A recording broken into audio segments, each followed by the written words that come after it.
विद्यार्थी मित्र हो, जी वाक्य स्क्रीनवर दिसतील त्यांचे व्यवस्थित निरीक्षण करा. राणी काशी व सुंदर कोठे गेले आहेत. हा आवाज स्वामीजींचा का? छे छे, ते खरं नाही. वरील जी वाक्य स्क्रीनवर दिसत आहेत त्यांचे व्यवस्थित निरीक्षण केल्यास तुमच्या लक्षात येईल की पहिल्या वाक्यात स्वल्पविराम व प्रश्नचिन्ह दिले गेलेले नाहीत. दुसऱ्या वाक्यात प्रश्नचिन्ह नाही. तिसऱ्या वाक्यात उद्गारवाचक चिन्ह व पूर्णविराम नाही. ज्यावेळी आपण आपले विचार लिहून दाखवतो त्यावेळी विराम निरनिराळ्या चिन्हांनी दाखवावा लागतो. यांनाच विरामचिन्हे म्हणतात. आता वाक्यात विरामचिन्हांचा वापर करून वाक्य वाचू. आता आपण विरामचिन्हांचा अभ्यास करूया. पूर्णविराम. पूर्णविराम हा वाक्याच्या शेवटी दिला जातो. उदाहरणार्थ, आई मंदिरात गेली. शब्दांचा संक्षेप दाखवण्यासाठीही पूर्णविराम दिला जातो. उदाहरणार्थ, र, च, कर्णिक. अर्धविराम. संयुक्त वाक्ये उभयान्वयी अव्ययाने जोडताना म्हणजेच अव्ययापूर्वी अर्धविराम दिला जातो. उदाहरणार्थ, सुंदर आली पण राणी गेली. वरील वाक्यात पण हे उभयान्वयी अव्यय आहे म्हणून त्याच्या अगोदर अर्धविराम आलेला आहे. स्वल्पविराम. स्वल्पविराम हा एकाच जातीचे शब्द शेजारी शेजारी आल्यास दिला जातो. उदाहरणार्थ, बाबांनी दुकानातून सुपारी, बदाम, खारका, खोबरे व मनुका आणल्या.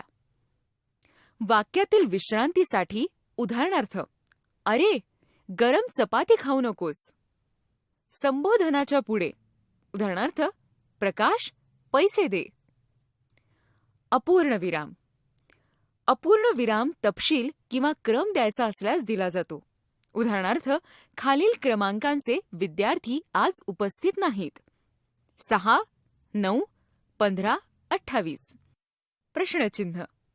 प्रश्नचिन्ह प्रश्नार्थक वाक्याच्या शेवटी दिले जाते. उदाहरणार्थ, घैसास गुरुजी गड केव्हा उतरले. उद्गारचिन्ह.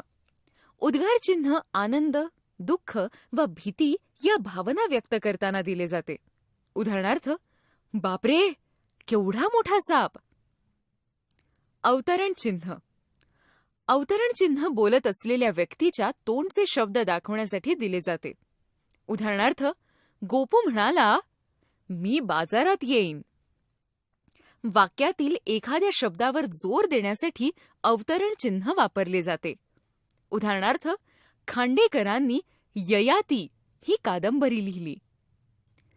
संयोग चिन्ह. संयोग चिन्ह हे दोन शब्द जोडावयाचे असल्यास दिले जाते. उदाहरणार्थ, जनप्रतिनिधी. संयोग चिन्ह हे ओळीच्या शेवटी शब्द अपूर्ण राहिल्यास दिले जाते. उदाहरणार्थ, मला पावनगड पहायला नक्की आवडेल. स्थानकावर खूप गर्दी होती. अपसारण चिन्ह. अपसारण चिन्ह वाक्यातील विचार पुढे मांडण्यासाठी दिले जाते. उदाहरणार्थ, आईने तुळशीला पाणी घातले पण. दीर्घविराम. संबोधन किंवा हाक मारण्यासाठी. उदाहरणार्थ, उठ की रे, ए येड्या. कंसचिन्ह. महत्वाचे शब्द, वाक्य अथवा विशिष्ट अर्थावर जोर देण्यासाठी कंसचिन्ह वापरतात. उदाहरणार्थ, शालू, साड्या, पैठण्या लग्नासाठी, नवरीसाठी, सर्व लग्नाची खरेदी झाली आहे. अशा प्रकारे आज आपण विरामचिन्हांचा अभ्यास केला. एक गोष्ट लक्षात ठेवा की भाषेमध्ये विरामचिन्हांना विशेष महत्त्व असते. अपसारण चिन्हाची लांबी संयोग चिन्हापेक्षा अधिक मोठी असते.